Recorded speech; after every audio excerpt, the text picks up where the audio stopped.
6월 29일 토요일 탑10 뉴스 전해드립니다. 민주당 전당대회는 이재명 대표에 대한 경쟁자가 아무도 안 나서는 상황에 경선룰조차 못 정한 상황입니다. 후보가 1인인 경우에는 명확한 규정이 없고 8월 18일에 전당대회를 한다는 것 말고는 아무것도 정해지지 않은 상태라는 말이 나오고 있습니다. 현재 11개 혐의로 4개의 재판을 받고 있는 이재명 대표에 대한 첫 선고가 이르면 10월에 이루어질 전망입니다. 서울중앙지법 형사 34부는 공직선거법 위반 혐의로 기소된 이 대표의 공판을 마친 뒤 오는 9월 6일 재판 절차를 마무리하겠다고 밝혔습니다. 국민의힘 4명의 당대표 주자들은 연일 영남 당심 잡기에 집중하고 있습니다. 영남 지역엔 국힘 당원이 40%가 몰려있기 때문입니다. 갤럽 조사의 당대표 선호도 조사에 의하면 국힘 지지자나 무당층 중에 38%가 한동훈 후보를 지지하고 나경원, 원희룡 후보는 각각 15, 윤상현 후보는 4%를 지지하는 것으로 나타났습니다. 국힘 39%, 민주 28.3%로 10%포인트 격차로 여당이 당 지지율에서 앞선다는 여론조사 결과가 나왔습니다. 에이스리서치가 뉴시스의 의뢰로 조사한 결과에서 국힘은 지난 5월 1일 조사 대비 5%가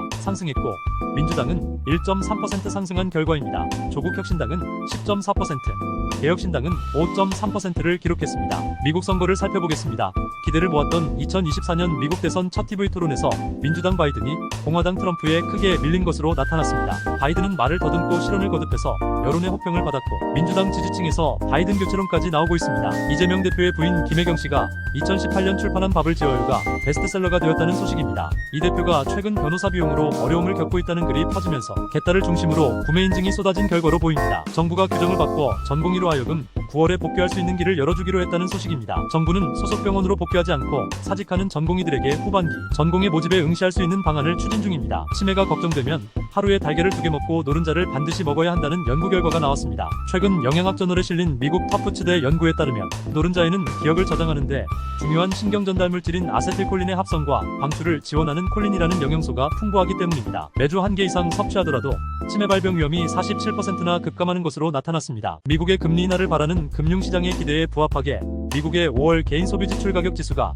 전년 동월 대비 2.6% 상승했다는 소식입니다. 이 지수의 상승은 인플레이션 둔화의 신호를 의미합니다. 5월 소비자 물가지수 상승률에 이어 개인 소비 지출 가격 지수 상승으로 금리 인하에 대한 시장 기대감이 한층 커질 전망입니다. 부산이 광역시 중엔 처음으로 소멸 위험 지역으로 분류되었습니다. 20에서 39세까지의 여성은 11.3%인 반면 65살 이상 인구가 23%인 초고령 사회로 진입함으로써 소멸 위험 도시가 되었습니다. 물론 광역도의 경우엔 제주를 제외한 모든 도 역시 소멸 위험 지역에 포함되었습니다. 오늘은 6.29 선언이 발표된 지 37년입니다.